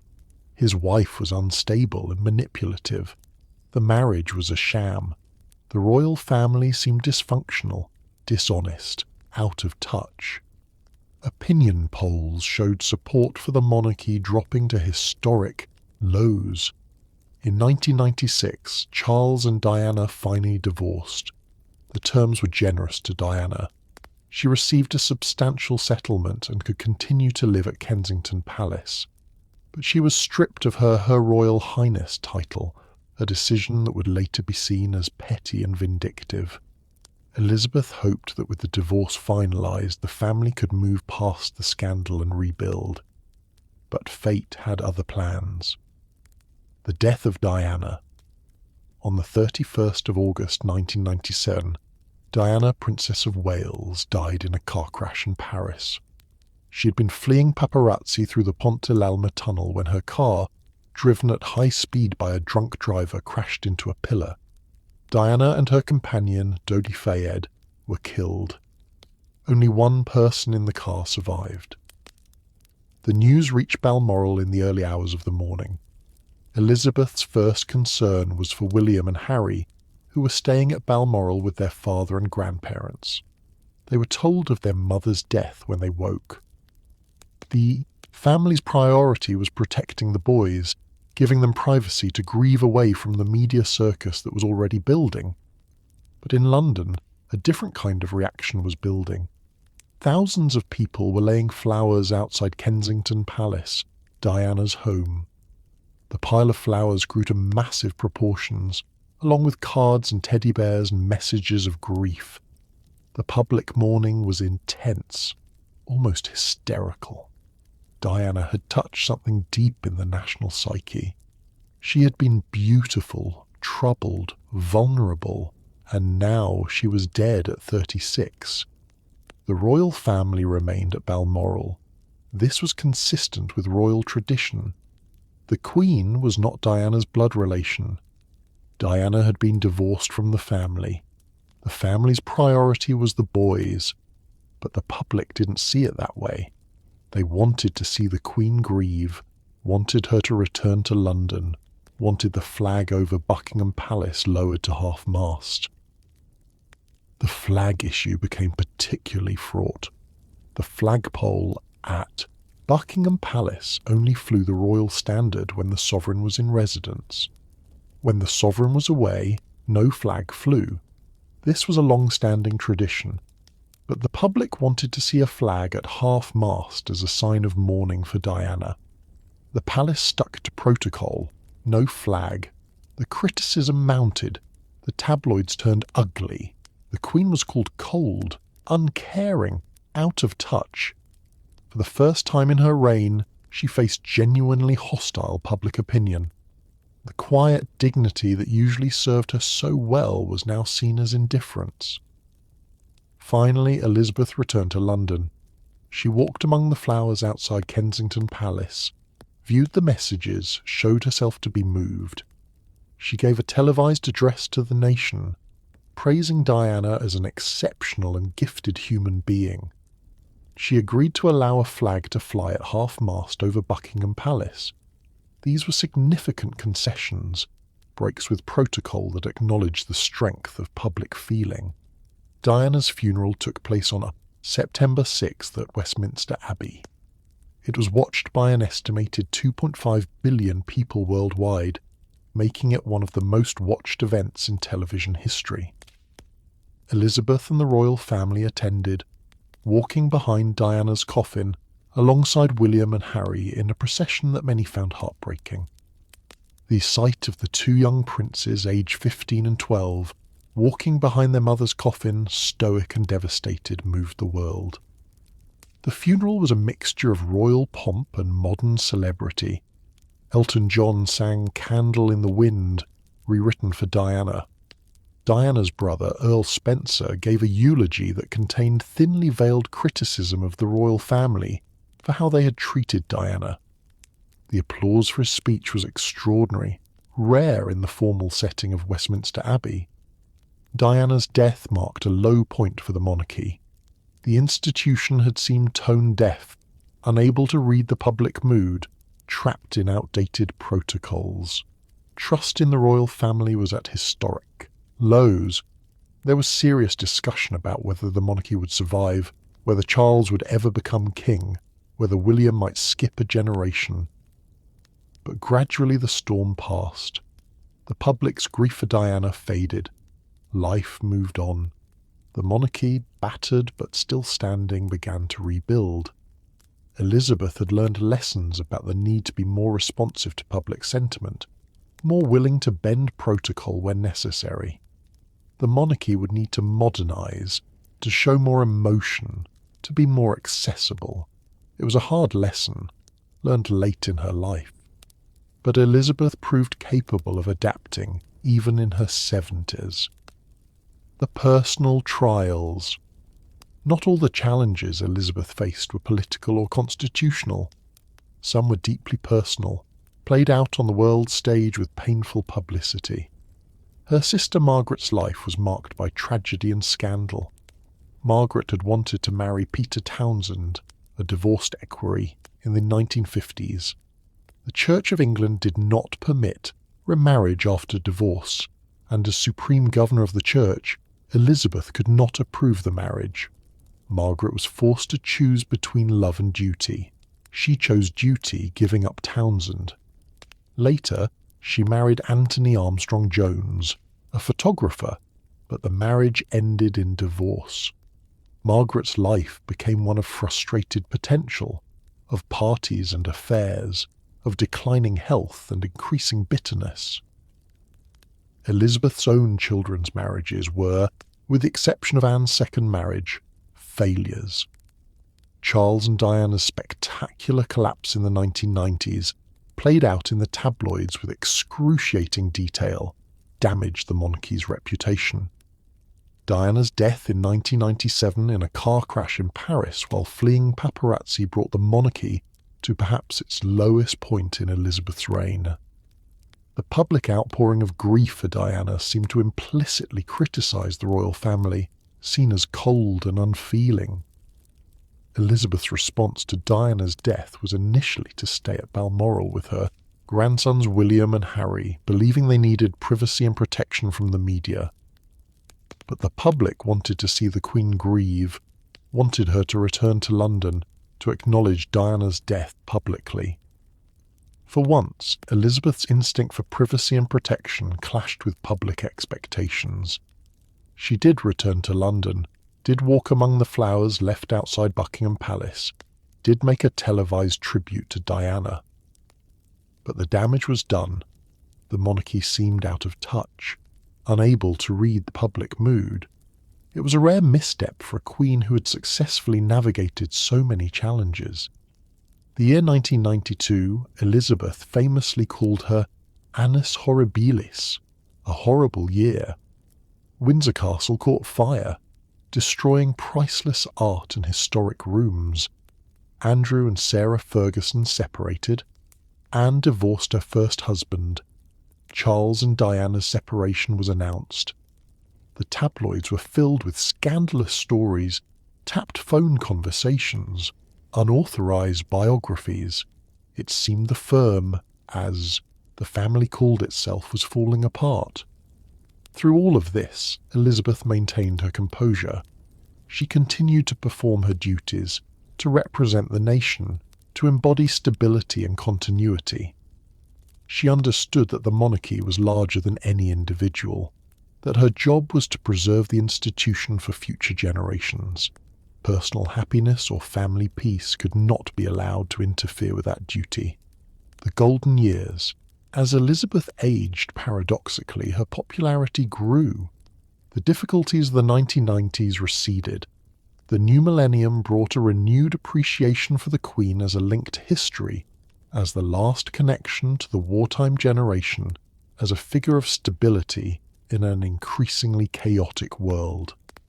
In 2002, Elizabeth celebrated her Golden Jubilee, marking 50 years on the throne. There were tours, celebrations, concerts. The public response was warm-hearted and enthusiastic. The same year also brought sadness, with the death of her sister Margaret in February and her mother in March. The Queen Mother had lived to be 101, a beloved figure who had stood by her husband's side during the war and supported her daughter throughout her reign. In 2012, the Diamond Jubilee marked 60 years. Elizabeth was now 86 years old, the oldest British monarch in history and still working. The celebrations included a river pageant on the Thames, a concert at Buckingham Palace, events across the Commonwealth. Over 1 million people lined the Thames to watch, despite cold rain. The affection for the Queen was clear. In 2015, Elizabeth surpassed Queen Victoria's record to become the longest reigning British monarch. she marked the occasion quietly, opening a railway in Scotland, saying it was not a moment she had ever aspired to reach. Characteristically, she deflected tension, focused on duty rather than personal achievement. Through her 90s, Elizabeth continued working. She still carried out hundreds of engagements each year, still met with prime ministers, still read her red boxes. Age brought some concessions. She gave up riding horses after a fall, gave up long-haul travel, reduced her public appearances, but she did not retire, would never retire. She had promised to serve her whole life, and she meant it. In 2017, Philip retired from public duties at the age of 96. He had completed over 22,000 solo engagements during his time as consort, an extraordinary record of service, but he was tired, ready to step back. Elizabeth continued alone, supported by other members of the family, particularly Charles and William. The 2020s brought new challenges. The COVID-19 pandemic shut down normal life. The Queen gave a rare address to the nation, broadcast on television, reassuring the country. "We will meet again," she said, echoing the famous wartime song. She was 94 years old, isolating at Windsor Castle, but still providing the steady reassurance the nation needed. In early 2021, Philip fell ill. He was hospitalised for several weeks with an infection and heart problems. He returned to Windsor Castle but never fully recovered. On the 9th of April 2021, he died peacefully in his sleep. He was 99 years old, just 2 months short of his 100th birthday. Elizabeth was devastated. Philip had been her constant companion for 73 years of marriage. They had been teenagers when they met, had grown old together. His funeral, held at St George's Chapel, Windsor during pandemic restrictions, showed the Queen sitting alone in a pew, masked, separated from even her family by social distancing rules. It was an image of profound loneliness, the monarch isolated even in grief. But she carried on. There was a platinum jubilee to mark in 2022, 70 years on the throne. No British monarch had ever reached this milestone. The celebrations in June included parades, concerts, parties across the nation. Elizabeth appeared on the balcony of Buckingham Palace to wave to the crowds, but her appearances were limited. She was increasingly frail, struggling with mobility issues, but she was still present, still the embodiment of continuity and service. The final summer. The summer of 2022 was spent at Balmoral, as always. Elizabeth loved the Scottish Highlands, the wild beauty of the landscape, the privacy the estate afforded. She'd been coming here since childhood. It was in many ways home in a way the palaces could never be. But this summer was different. She was noticeably weaker. She moved slowly, needed a cane, sometimes a wheelchair. Her schedule was reduced to essential engagements. Those close to her could see that the end was approaching, though no one wanted to say it aloud. On the 6th of September, she performed what would be her final official duty. Liz Truss, the new Prime Minister, travelled to Balmoral rather than the Queen travelling to London for the traditional audience. Photographs from that meeting show Elizabeth smiling, dressed in a skirt and cardigan, leaning on a cane. But she looks fragile, her hand bruised, her smile determined but weary. 2 days later, on the 8th of September, the palace announced that doctors were concerned for the Queen's health and that she was under medical supervision. The family began to race north. Charles arrived by helicopter. Anne was already there. William, Andrew, Edward, all tried to get to Balmoral, though some would not make it in time. At 3:10 in the afternoon, Elizabeth's heart stopped. She died peacefully, without pain, in the place she loved most. Anne was with her, holding her hand. It was the death she would have wanted, if we can speak of wanting such a thing. Quiet, private, in the Scottish hills. The announcement came at 6:30 that evening. "The Queen died peacefully at Balmoral this afternoon," the statement read. Within minutes the news flashed around the world. Flags were lowered to half-mast, crowds gathered outside Buckingham Palace. The news anchors wore black. The world paused to mark the passing of a figure who had been a constant presence for so long that many could not remember a time before her. The mourning. The period that followed Elizabeth's death was unprecedented in modern British history. The nation entered 10 days of official mourning, a choreographed sequence of events that had been planned for decades under the code name Operation London Bridge. On the 11th of September, Elizabeth's coffin left Balmoral, draped in the royal standard of Scotland and topped with a wreath of flowers from the estate. It travelled by hearse through the Scottish countryside, through towns where crowds gathered on the streets to watch the cortege pass. People threw flowers, they stood in silence, some wept. The coffin arrived at the Palace of Holyrood House in Edinburgh, where it lay at rest for a day.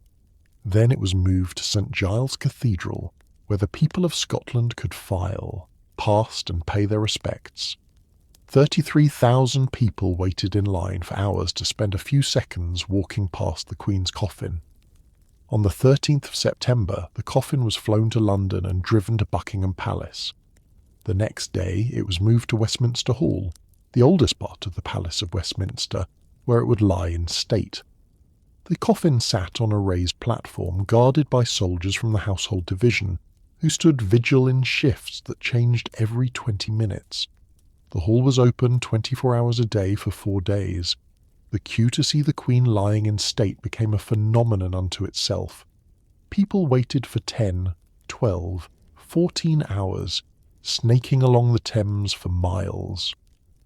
Over 250,000 people eventually filed through Westminster Hall, a cross-section of the nation, the old and the young, the rich and the poor, the famous and the unknown. They came to pay their respects, to mark the end of an era, to say goodbye to a queen. Most of them had known their entire lives. The state funeral was held on the 19th of September at Westminster Abbey. 2,000 guests filled the ancient church, including kings and queens, presidents and prime ministers from around the world. President Biden was there, representing the United States, Emmanuel Macron from France, leaders from across the Commonwealth. It was the largest gathering of world leaders in years. The service was solemn and traditional, following a liturgy unchanged in centuries. Hymns were sung that Elizabeth herself had chosen years before. The Archbishop of Canterbury gave the sermon, praising Elizabeth's abundant life and loving service. The Dean of Westminster delivered the commendation, committing her body to the ground and her soul to God. The coffin was then carried from the Abbey on a gun carriage, pulled by Royal Navy sailors. It processed through the streets of London to Wellington Arch, with the new King Charles and his sons William and Harry walking behind, along with other members of the royal family. Enormous crowds lined the route, silent except for the tolling of Big Ben and the sound of drums marking the slow march. At Wellington Arch, the coffin was placed in a hearse and driven to Windsor, 20 miles west. There, it was met by another procession that carried it up the long walk to Windsor Castle, past crowds that numbered in the hundreds of thousands. At St George's Chapel, a committal service was held, a smaller, more intimate ceremony for the family and close associates. The Lord Chamberlain broke his wand of office and placed it on the coffin, symbolising the end of Elizabeth's reign. The Dean of Windsor said the final prayers. Then the coffin was lowered into the royal vault beneath the chapel. Later that evening, in a private ceremony attended only by the closest family members, Elizabeth's coffin was placed in the King George VI Memorial Chapel, a small side chapel within St George's. She was laid to rest alongside Philip, whose coffin had been held in the vault awaiting her.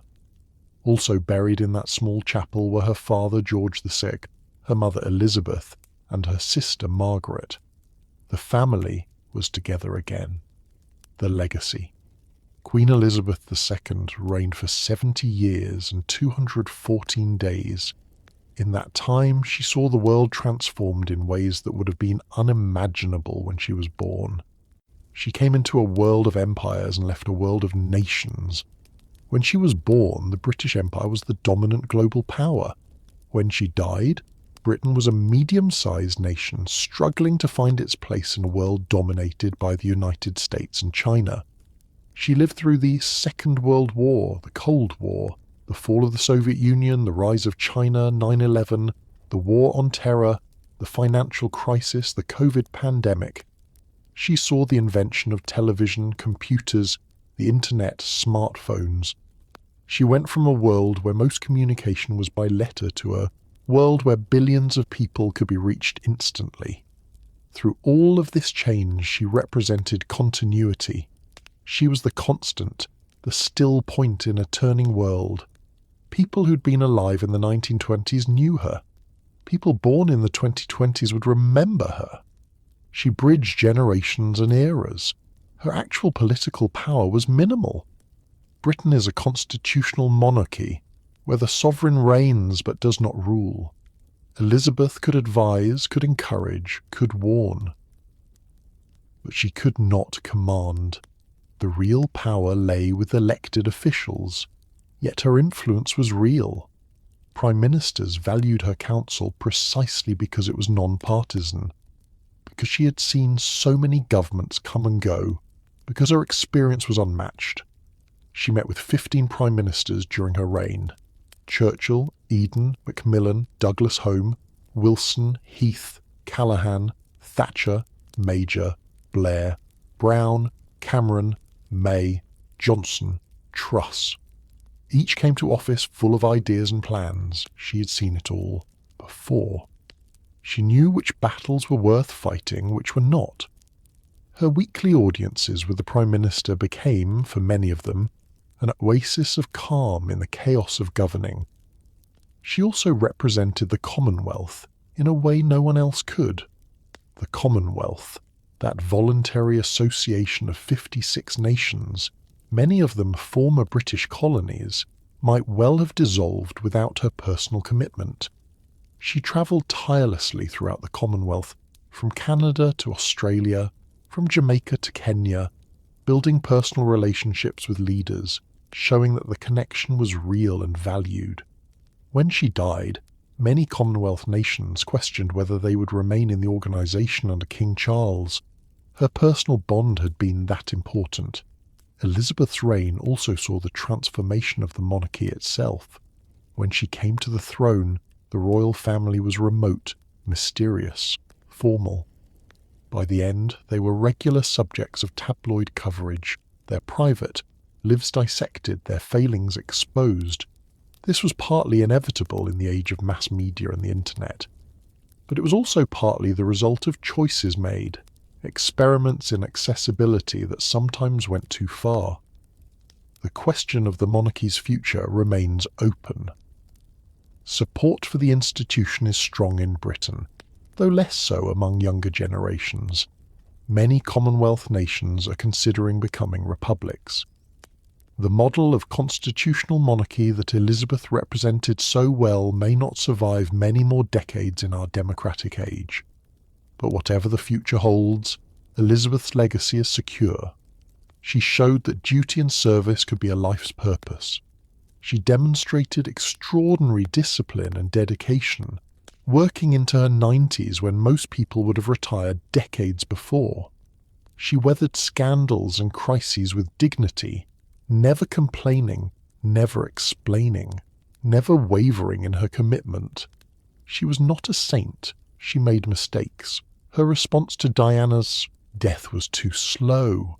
Her relationship with some of her children was distant. She benefited from enormous privilege and never truly challenged the inequalities that privilege represented. The monarchy she embodied was, at its core, anti-democratic, based on inherited position rather than merit.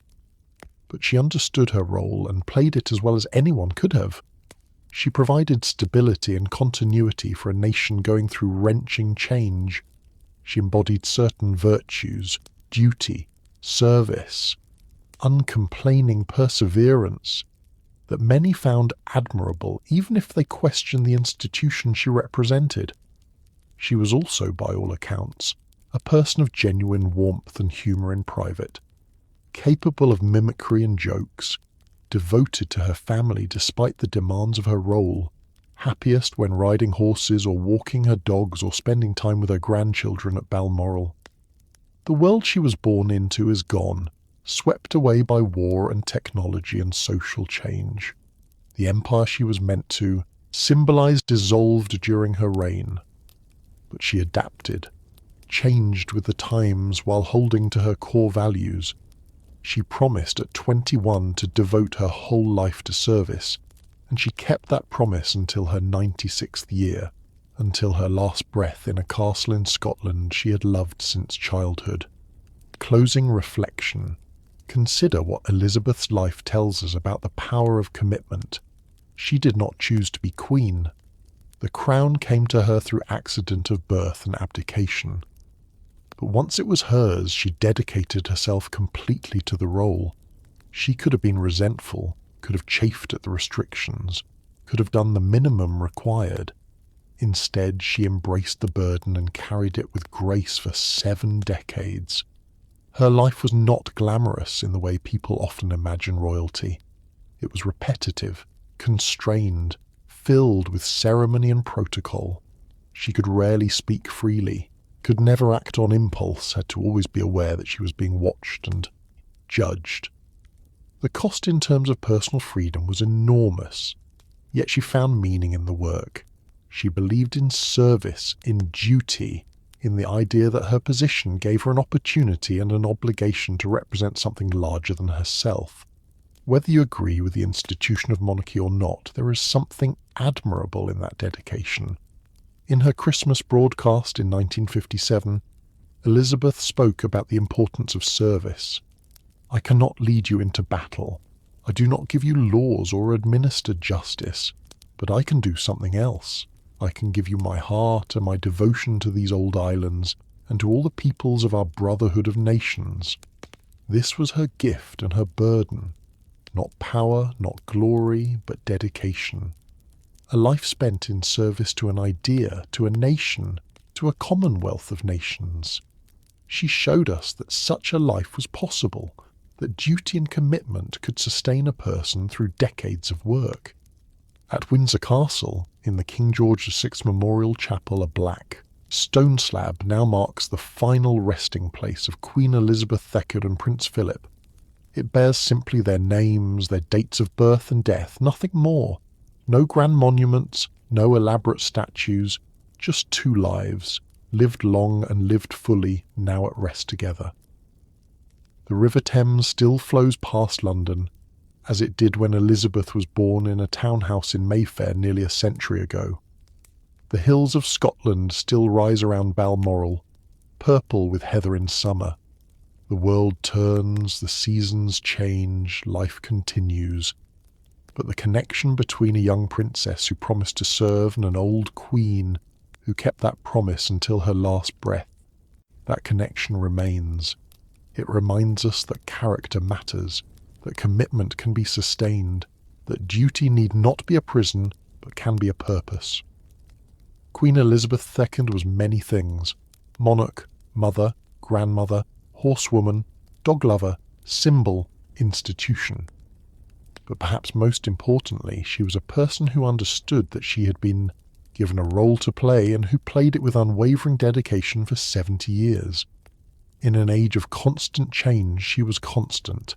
In a time of self-promotion, she was self-effacing.